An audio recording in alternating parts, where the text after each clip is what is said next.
Hello. Welcome to today's Worksite Wellness Lunch and Learn. We're so glad you could join us. Today, we'll explore the topic of added sugars and sweeteners. The conversation around sugars can be so confusing. What counts as an added sugar versus what's natural? Are sugar alternatives better for you? And what exactly are the differences in each type of sweetener? Katie Godin from Lifestyle Medical Center joins us to demystify the uncertainty around sweeteners and help us learn how our lives can be sweeter when we eat less added sugar. Katie has been practicing as a registered dietitian for 17 years. She focuses on helping individuals improve their knowledge and relationship with food and meet their personal health goals. Lifestyle Medical Center is an in-network nutrition counseling service. For employees enrolled in the state health plan, both virtual and in-person visits are covered at 100% for in-network providers. The state health plan has in-network dietitians across the state.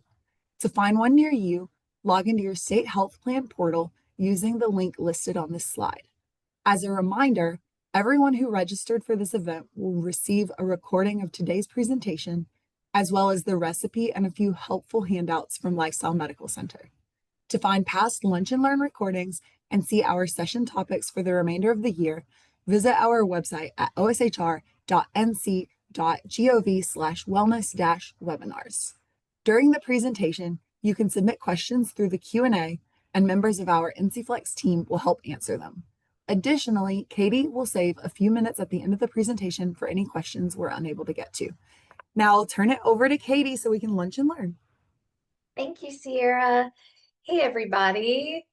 This is definitely a good topic to talk through, but as Sierra mentioned, it is a confusing one. So, um, I feel like it's something that we just don't pay attention to enough. And this is one of the things that I enjoy talking to people about, teaching them how to look at labels, having them understand what words to even look for on the ingredients labels and things like that. So we're going to dive into a lot of information today. And as Sierra also mentioned, there will be a couple of handouts that you guys will go home with that will give you a little bit more information. And, as she mentioned, we are in network. So if you're interested in kind of just pursuing, maybe you've been thinking about nutrition counseling, you've been thinking about kind of taking that step after coming to some of these lunch and learns over the course of this year, I encourage you to reach out and just look at our website, even take that first step and see how we can help you. There's a lot to talk about. It's hard to get in everything, especially make it individualized in these presentations. So I feel like that's a really great thing for you guys to kind of check into if you've been thinking about it. Okay. All right. Well, let's get into it. So first, we're just going to kind of start right with added sugars. What does that mean? Where is sugar actually hiding? And then we'll kind of try to understand the differences between added sugars and the natural sugars. What does that mean? Okay. So, what are exactly added sugars? What does this mean? So, added sugars are those that are added to food and beverages during processing or preparation.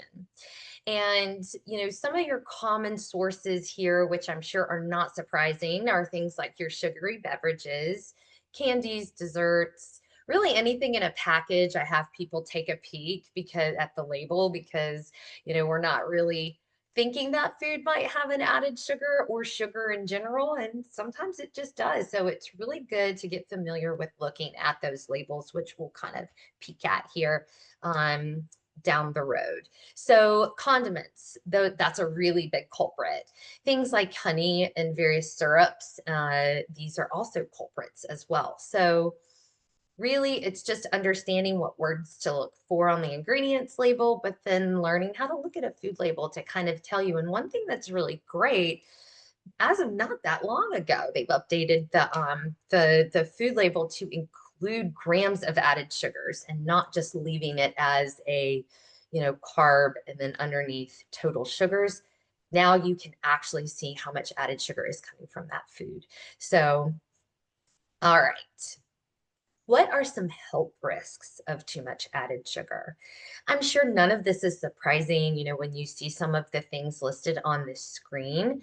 But, as we know, added sugars typically are from products that, or foods that aren't supplying a lot of other nutritive value. Not always, but a lot of times when we have too much in quantity or too much concentration of sugar throughout an entire day, that's when we start to become a little concerned, and we want to make sure we're just aware of what parameters we should be living in. And we're going to go over that in the next slide or so. But too many empty calories coming from too much added sugar added up throughout the day is definitely going to contribute to things like obesity, heart, liver disease, type 2 diabetes, leading into potential kidney disease, can affect elevated triglycerides. It can affect cholesterol. Just in general, sugar can produce a lot of inflammation in the body. Even certain GI conditions like IBS, high blood pressure, and, a lack of satiety is listed on here just because foods that have a lot of sugar to them and not a lot of other things can maybe not keep us as full as a balanced snack or balanced meal would be. So my point to everyone today is not that you can't have anything with sugar in it ever, okay? So let's go ahead and just get that out of the way first. But it's really to just understand that there's maybe a certain amount that we should try to stick to, and we should just in general become aware of what foods have it. So that's one of the things that I like to do in sessions with people is to really just kind of dive in and teach them that maybe you just don't know what foods have too much sugar in them or what products you could try in replace of those foods that you're currently eating that maybe kind of have too much in them. So yeah, those are some good things for us to consider. I threw in a little blurb here, a did you know fact about sugar sweetened beverages or soft drinks, because this is the number one thing that we're consuming as a whole that has added sugars in them. So, one soft drink, depending on the amount of soft drink that you're having. So let's just say a 12-ounce can have 25 to 30 grams of added sugar, which you'll see here in just a second pretty much exceeds the amount you should have in one day. So a lot of individuals maybe aren't just sticking to one soda a day. Maybe they're having one, two, or even more than that. So I think that this is something that needs to be addressed. And it's one of the first things that I try to have people pull out of their diet as much as possible, because it just isn't contributing to overall health. Okay. So, did you know, compared to people that rarely consume sweet and soft drinks, people that do have one or more cans of soda per day have a significantly increased risk of, so 26% greater risk of developing type 2 diabetes, 20% risk of having a heart attack for men, 40% higher risk when drinking more than 2 cans per day, 75% increase for developing gout in women, and a similar link there for men, and a 50% greater risk of developing metabolic syndrome.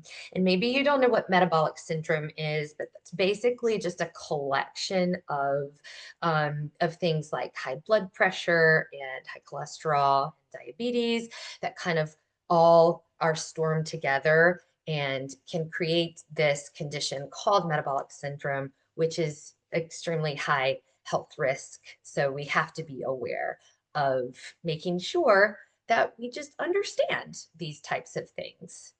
All right.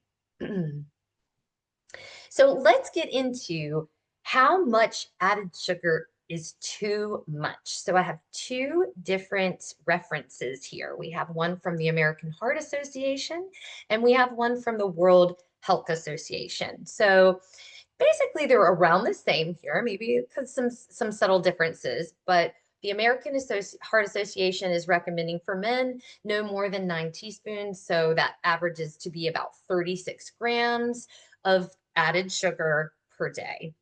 And then for women, we're looking at around 25 grams of added sugar per day.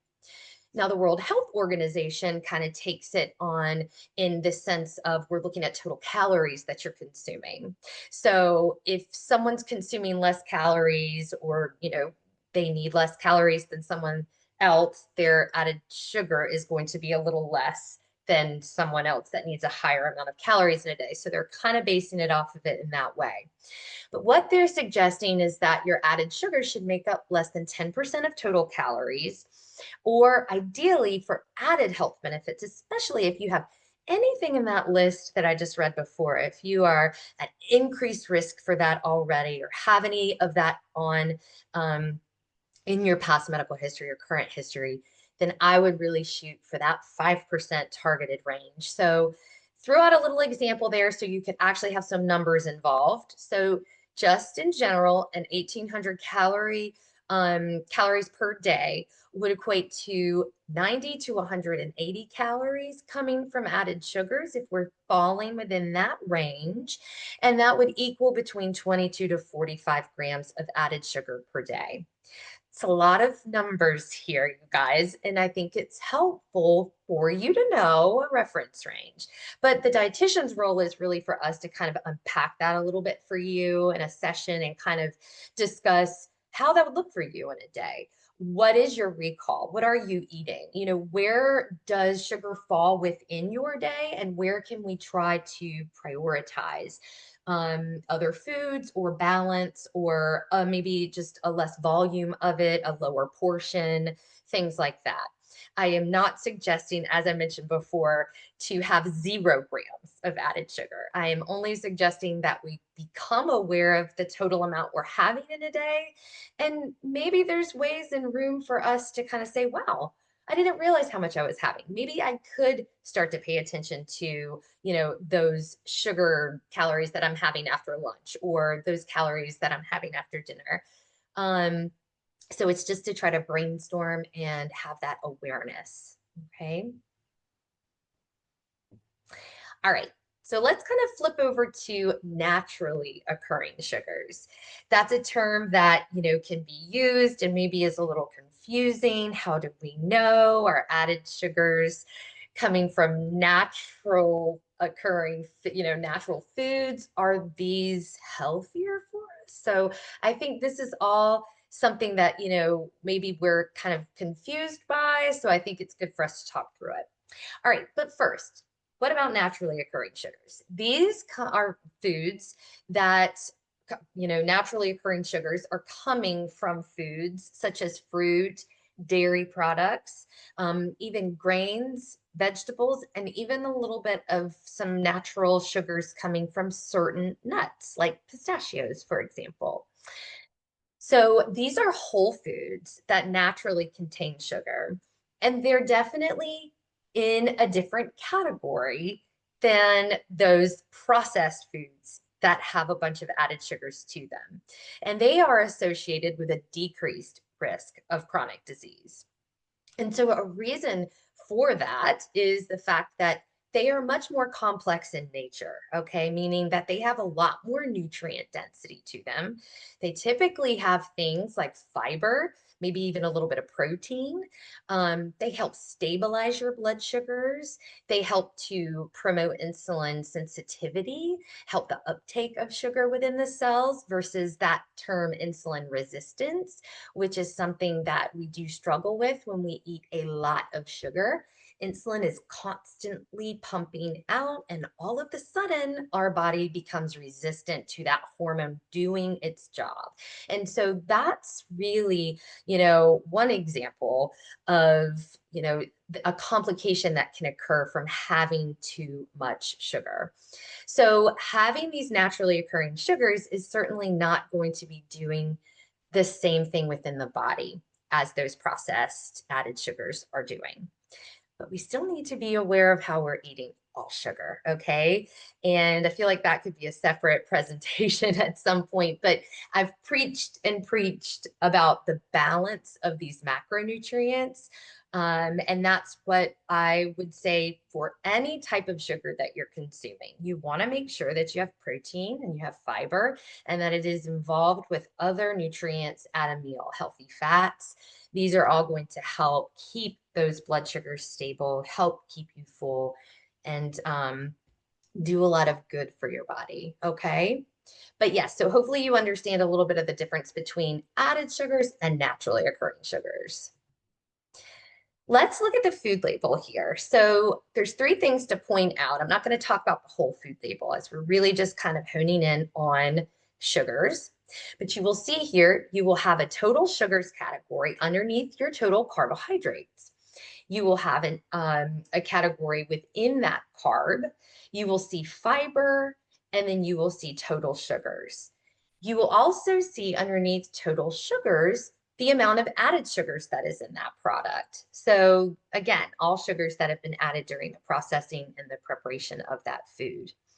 I've also given you guys a handout that you should be either getting after today's presentation, maybe with the slides, but it's called Sugar and Its Effects. And it goes into a lot of detail about all the things that I've kind of just been talking about. So a little bit more detail.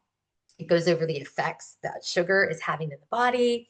It goes over certain, words and ingredients to kind of look for to understand, hey, that's why that product says added sugar on it. It has this in there. It also goes into detail on some food products and things of that nature that maybe would be better choices for having less added sugar. So I've also included a products to look for handout that will do that same thing. It will suggest products, categorize them, and these products are all products that have no added sugar to them. So anyway, I think it's good to just become familiar with some basics and some good general things to maybe look for when you're in the grocery store that you know are going to have a little bit less of that sugar in it already. We'll just highlight a little bit of some of these low sugar products to look for that you will also see on some of the handouts that you'll be getting. Cereal, big culprit here, right? So general rule of thumb, try to have less than 10 grams of added sugar coming from your cereal. This would be another top contender in my opinion. Cereal is just one of those things that I do not demonize. You can have cereal in your diet. We have cereal in our household. So I certainly am okay with it. But it does, if we're only eating cereal by itself at a meal for breakfast or whatever other meal you decide to have that, it doesn't always give us that balance of those macronutrients as I would love to see. So I'm usually talking to people about first having a product, a certain type of cereal. You can see a couple different types here, the Kashi Go Lean and just some regular Cheerios. So these have very low added sugar, especially Cheerios. You'll see the Kashi Go Lean has a little bit more. But they also, Kashi also does have some protein, as you can see there, that 12 grams is highlighted, as well as some fiber. So I do like that. But it's sometimes hard, despite Kashi with 12 grams, to get a lot of protein and healthy fats all together with those carbs at breakfast when we're just having cereal. So this might be an example of where I talk to people about reducing your portion size and adding more things to the meal to make it more balanced. So, but bottom line, try to look at your cereal products if you're a cereal person and look for things that have a little bit less sugar to them. Yogurt is another top contender. And it's so confusing to walk down the yogurt aisle. You see so many different brands. There's tons of brands out there. So again, these are great things to talk through in sessions. This is what we do day in and day out. I've not listed every recommendation that I have here on these slides, but these are just a couple of examples. So Siggi's is a really great option for flavored just because it doesn't have any artificial sweeteners in there. It does have some cane sugar, 7 grams of total added sugar for the entire product. But it also has, as you can see there, 15 grams of protein, which is always a plus. And I find a really great balanced snack also. So whether you pair it for a meal at breakfast or you have it, I like it kind of in the afternoon when we have a little bit of that dip in our energy and in our blood sugars, and we need a little bit more. And you have that protein to balance it out. I do like a yogurt in the afternoon. And then you'll see here, of course, your plain Chobani would have 0 grams of added sugar. It's only naturally occurring from lactose, which is that sugar you find in milk products. So sometimes people think, oh, I don't know about plain Greek yogurt. That doesn't taste very good to me. Well, I agree. I do not eat plain Greek yogurt by itself unless I'm using it as a topping to things like I use it as a sour cream substitute or even a mayonnaise substitute for making things like chicken salad. But I always add in some fresh fruit and maybe some nuts, and that kind of drives a little bit of that natural sweetness without having anything added sugar wise added to it. So all right, moving on. Pasta sauce. Pasta sauce is another top contender for added sugars. I think it's good to take a peek and see these two have 0 grams. The Rouse is great. It can be expensive. Look for it on sale. And then Simply Ragu is just kind of one of my go-tos. It's very kind of across the board standard at most grocery stores. And yeah, so good to kind of keep your eye on the labels with these certain types of products. And salad dressings, these are definitely top contenders as well. So the Simply Greek is one that I use quite a bit if I'm not making one at home. Making salad dressings at home is certainly something that we can all do. It's very simple. I've definitely highlighted recipes with a homemade dressing before. Sometimes we just need to have something quick and easy to go over something really fast. So we will use the Simply Greek. I actually like to use this as a little bit of a marinade. I'll chop up some chicken, put it in cubes, dump some of the Simply Greek in a bowl, kind of, let it sit there for 5 or 10 minutes, and then I will just cook it on the pan. And it is very tasty. I add it to all kinds of things. And then the Bolt House Farms brand, I enjoy just for the fact that it's a creamy yogurt brand using Greek yogurt. So it's a little bit lower in fat, also doesn't have any grams of added sugar. So double bonus there. And I like these for just lots of things. Obviously, you could do salad dressing for dips or for your salads, but I also like it for like a topping on a wrap. So if you're making some kind of wrap, that's kind of a nice little drizzle inside to give it some flavor. Okay, so just some general strategies here for decreasing added sugar. One of my top ones, like I discussed at the beginning, is really trying to get people to decrease or cut out their sugar sweetened beverages. And I try to be very realistic with people. I mean, I certainly wouldn't expect someone coming in drinking 2 to 3 sodas a day to just all of a sudden, you can't have anything at all ever again.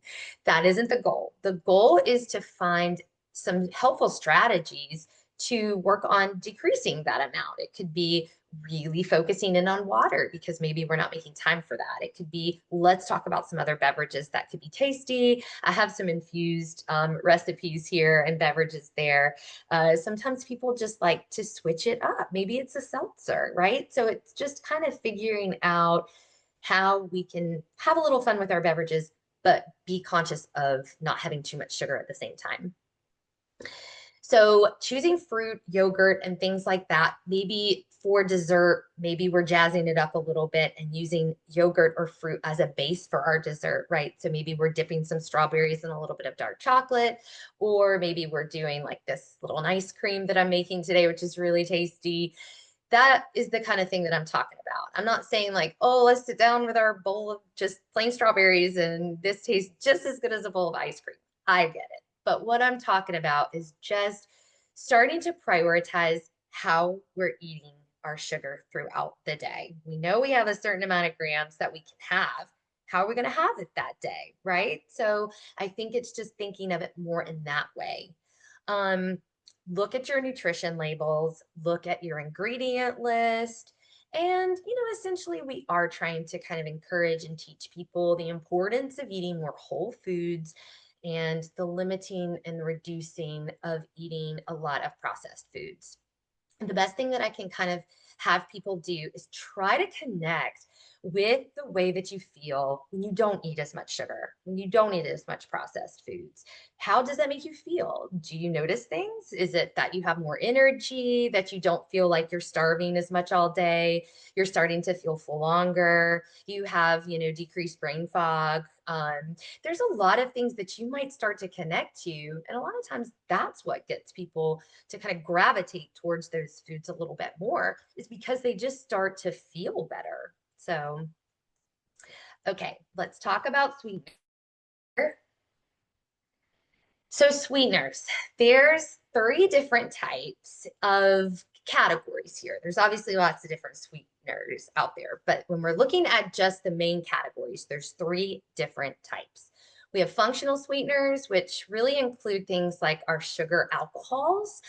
These are sugars that are naturally found in things like fruits and vegetables, but they've been used to really try to sweeten certain candies and drinks and other products. And I'll go over that in just a second.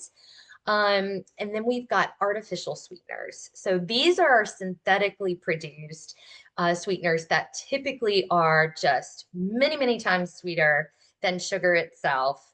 And the ones that, we do have to be very cautious of. So we'll talk about that. And then we've got our natural sweeteners. So these sweeteners are derived from natural sources like plants, fruits, and other naturally occurring things. So we'll go through kind of what types of sweeteners fall into each of these categories.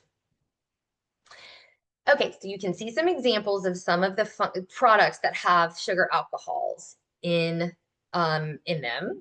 So sugar alcohols are low digestible carbohydrates. They're naturally found in fruits and vegetables.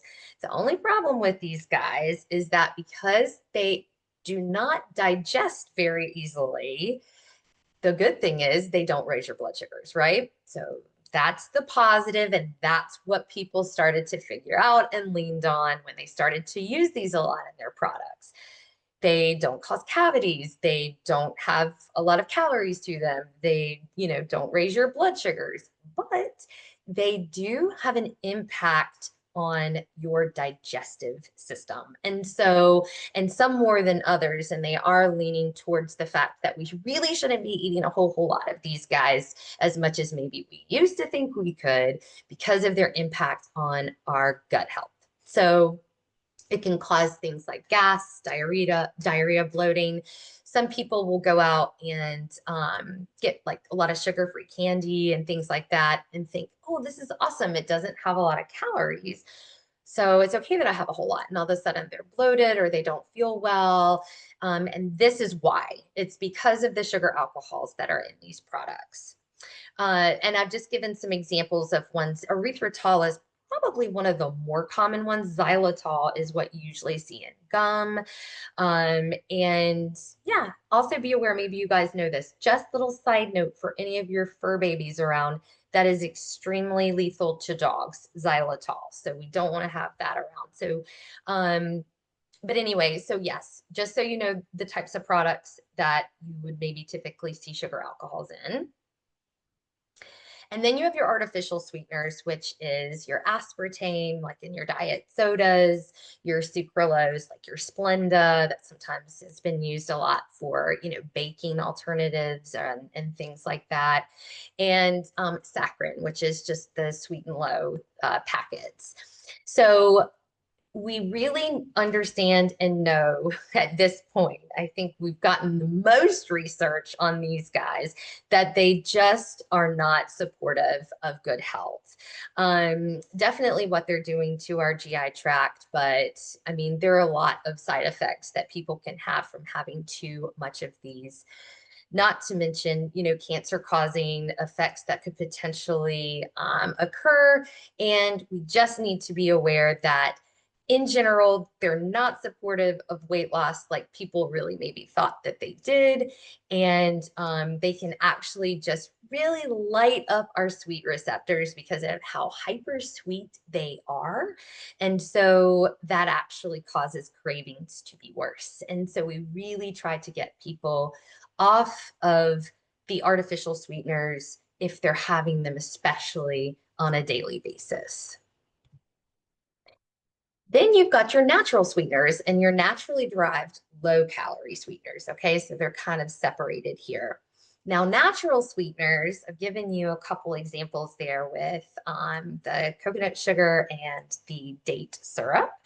So, just because they're natural sweeteners, okay, so honey, maple syrup, date syrup, and coconut sugar, does not mean that we can just eat them all day long and not care. Okay. They do still, 3 out of the 4 of those natural sweeteners are still contributing to our added sugar intake. And that would be the honey, the maple syrup, and the coconut sugar. And the date syrup, the reason why it kind of stands alone as not an added sugar is because it is from a whole food. It is from dates. Okay. Again, it doesn't have added sugars, but we're still dealing with calories. We're still dealing with concentrated sugar content. And we do need to be aware of how much we're having, right? But I do think it's important to note that, especially the date syrup and the coconut sugar, they do have a little bit of a better um, response to your blood sugars. So they don't make them, rise as quickly. So I think that that's an important thing to note. So I do kind of, like for people to try lots of different things out.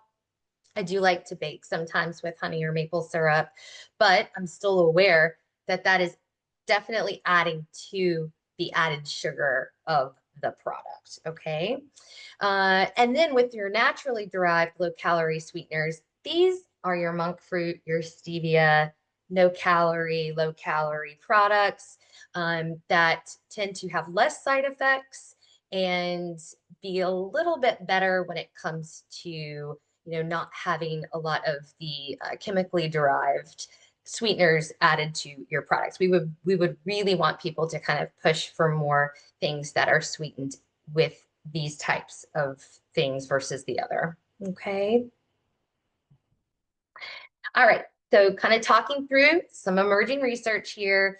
Artificial sweeteners, like I mentioned before, really one of the biggest things is their effect on altering your gut microbiome, leading to things like insulin resistance, weight gain, altered bowel function. Artificial sweeteners can actually increase your appetite, leading to that increased calorie intake. Aspartame in particular can really trigger things like headaches and migraines, as can some other products for people, not just aspartame. Um, and then there's just mixed results in general when it comes to its impact on weight gain, as well as the risk of type 2 diabetes, just for what I mentioned kind of up there before it, increasing your appetite and leading to increased caloric intake, despite it being a low calorie sweetener. Um, all right. So the takeaway here is yes, unsweetened is best, but in general, I think it's more about kind of starting from where you're at and working on strategies to just reduce. So I think that that's kind of a game plan for most dietitians when it comes to working through some of these behaviors with food, limiting foods and beverages with added sugar, working towards choosing more whole foods. Um, let's see. Yeah. And when consuming these sweetened, keep portions in check, savor it. I always tell people prioritize your indulgences, kind of think about it. What are you going to indulge in today? Or what do you want your day to look like with food? When we plan ahead for stuff, we do kind of do a little bit better. Guys, I talk about planning all of the time. So, okay. Thank you. And we are going to get into the demonstration next. We are going to make this lemon blueberry nice cream from Eating Well. It's very tasty. I chose this because I think it's a good time of year to kind of have this on the menu. I know that my family loves ice cream. We love ice cream. It's something that is, you know, okay to have the real deal. There's just certain times where I know I just want the real deal. There's certain nostalgic moments or just certain opportunities present itself. And that's totally fine. But I think it's really fun to try new recipes like this. And I love the flavors that are involved. We are going to have some bananas, and there's going to be a nice little lemon zest and lemon flavor going on, and then adding in some frozen blueberries. Great for a really hot day. And the best part is there are no added sugars. Okay. So I'm actually going to go run. I have kept my fruit in the freezer because I didn't want it to sit out and thaw. So I'm going to go grab that and then talk through the ingredients. I'll be right back.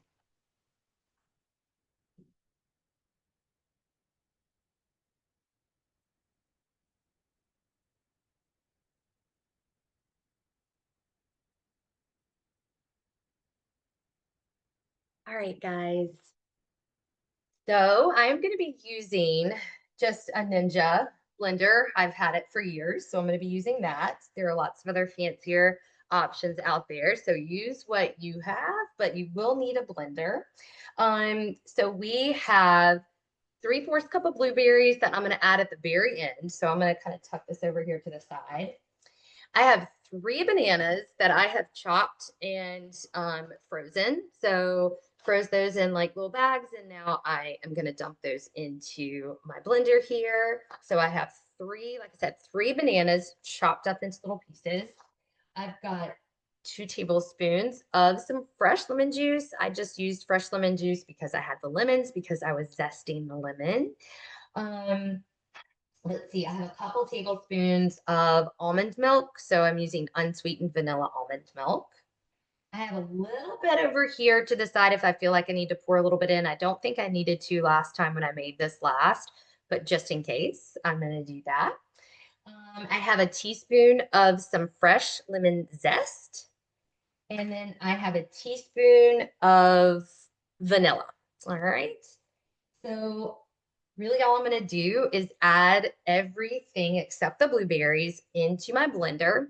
And I'm going to have to blend it quite a bit. I'm going to have to kind of pulse it, scrape it down, pulse it, scrape it down. It might take, 5 minutes or so, but it is going to turn creamy. Trust the process.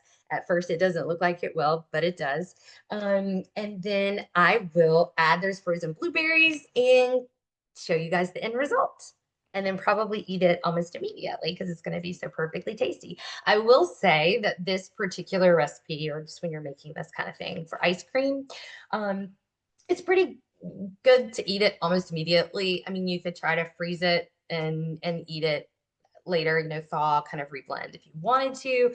The consistency is going to be the best if you kind of make it right before you're going to eat it. And so that's what I would suggest. And all right, we'll get to it. Great. So I'm just going to dump these bananas in first.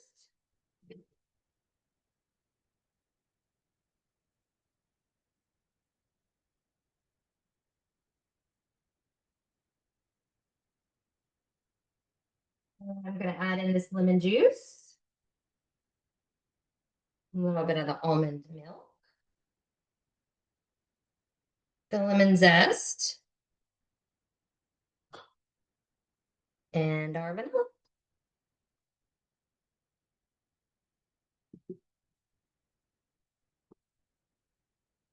Our. Hmm. Sorry for the noise, guys. It's going to get loud.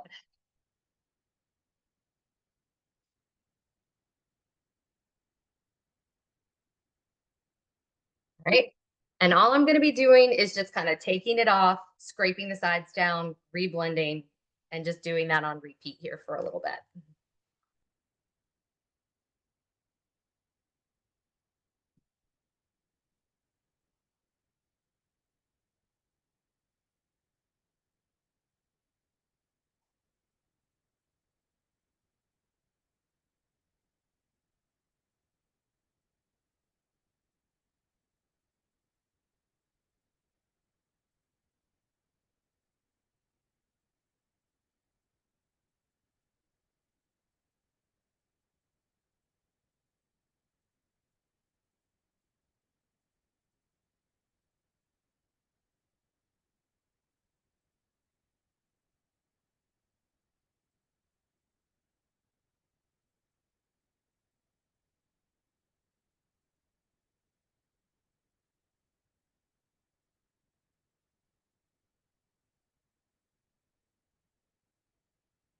me. We're getting there.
All right.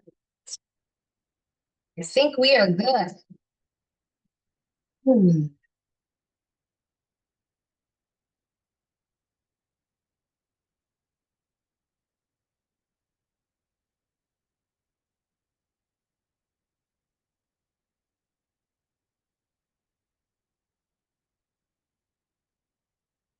Okay, so I'm going to show you guys kind of the consistency. Hopefully you can see it's nice, smooth, creamy. It is so yummy. All right, and what I'm going to do now is dump that 3/4 cup of frozen blueberries in here and kind of mix it up. Okay.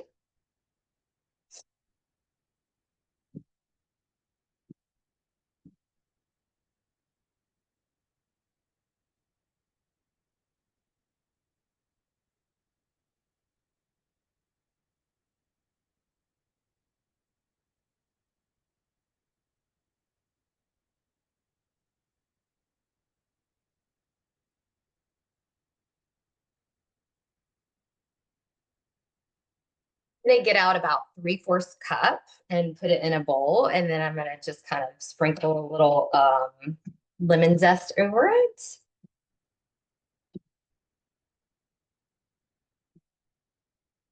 Hmm.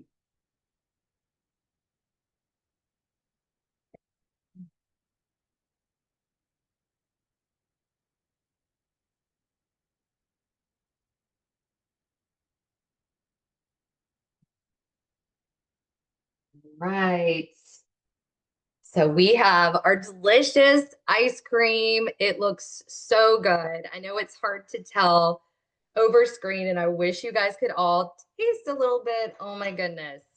It is so, so good. So for a serving, it is, let me get my paper because I remember, but I don't be, it's right at 100 calories. Um, 14 grams of sugar, but no added sugar. Okay. 3 grams of fiber. So, I mean, we can't beat that when ice cream can have 20 plus grams of added sugar to it. We're getting zero with this.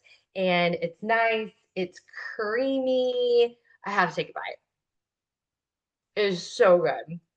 It's so, so, so, so good. It has like this nice lemon zest burst of flavor. The frozen blueberries are so great. Please try it. It is worth it. So, okay. So we do have some time. Are there any questions that I can answer? Yes. Okay. Let's see. To start, I know you talked about all of the different types of sugar alternatives, but people Right. are really fixated specifically on drinks, specifically sugar-free sodas and Okay. sparkling waters, Mm-hmm. and just Yeah. wanting to Tell me, know, what are the questions exactly around those? are those safe? Is like the primary thing. Do those have too much sugar? Too much of the alternatives? What are your thoughts? So good questions about the drink. So those are definitely one of your bigger culprits for the artificial sweeteners, especially diet sodas and other sparkling waters that are sweetened.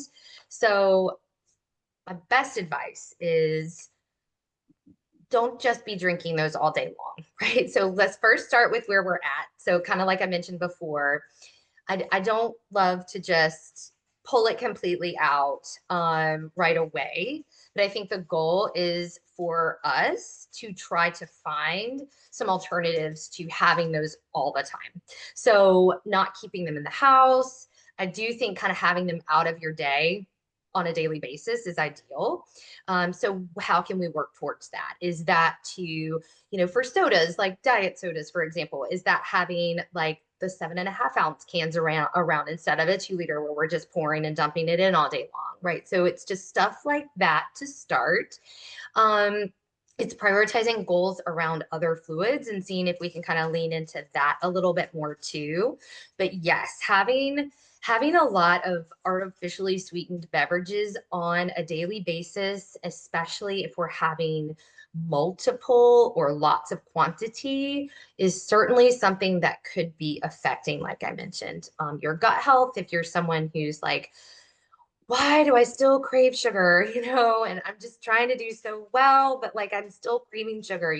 We can kind of go through what maybe some of the side effects you're having you didn't even really know were because of those drinks.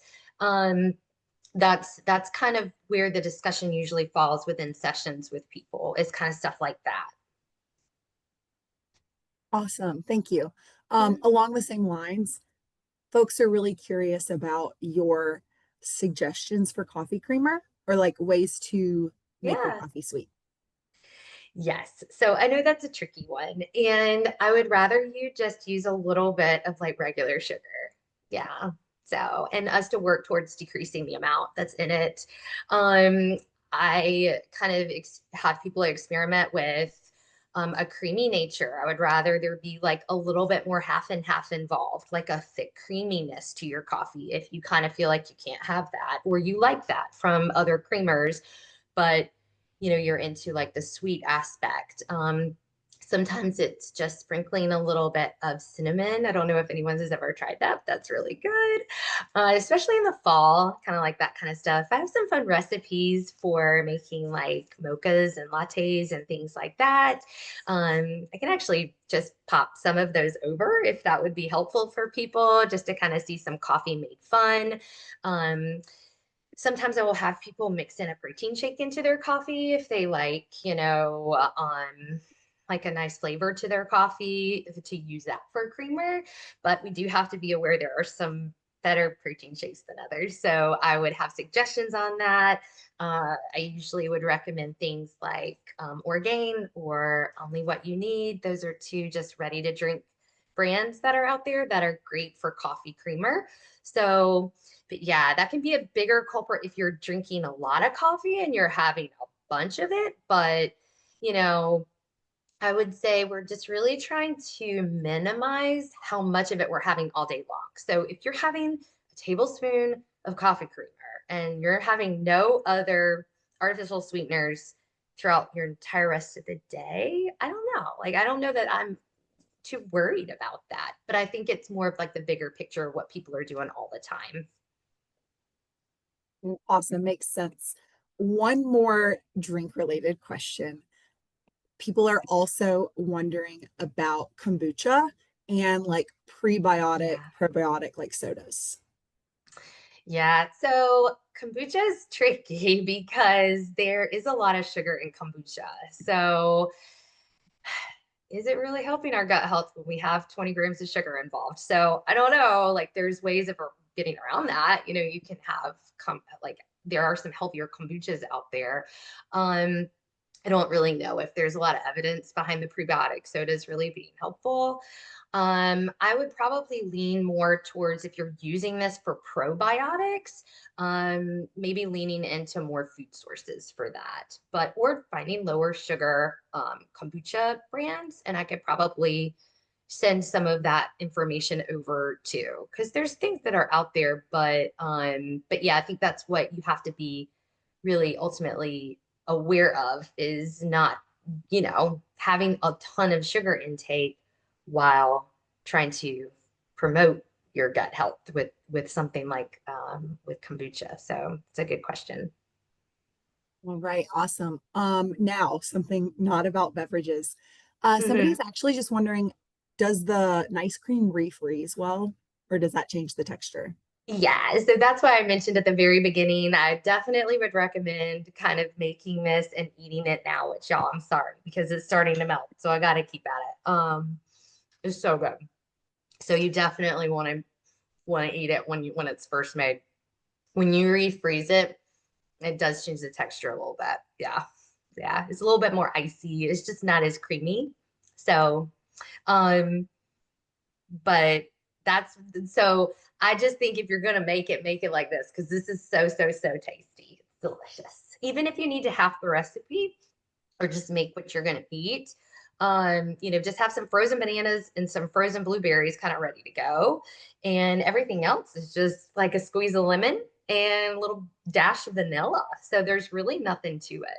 You can also, side note, just swap fruit out. We've done this with strawberries. It's really good. So to just change it up. Awesome, thank you. And that's helpful. Somebody also asked about different flavors of the nice cream. So Yeah, it's good to know you can swap things out. definitely swap out the fruit. So yeah. Awesome. And then somebody's wondering about a sugar alternative that I don't think you mentioned, allulose. Oh yeah. That's so that one's kind of similar to like a monk fruit or a stevia. It's from a plant. And so also would be considered um, one of the naturally derived low calorie sweeteners. And so yes, we kind of support people using that. Sometimes this gets expensive. But yeah, I mean, that's like monk fruit is expensive, and so I think it just becomes like a part of that for people like kind of prioritizing how they're having it in their day and stuff. But no, I that one is a good one. Awesome. All right. Well, I think that's pretty much all of the questions that we Oh, have. no Um, problem.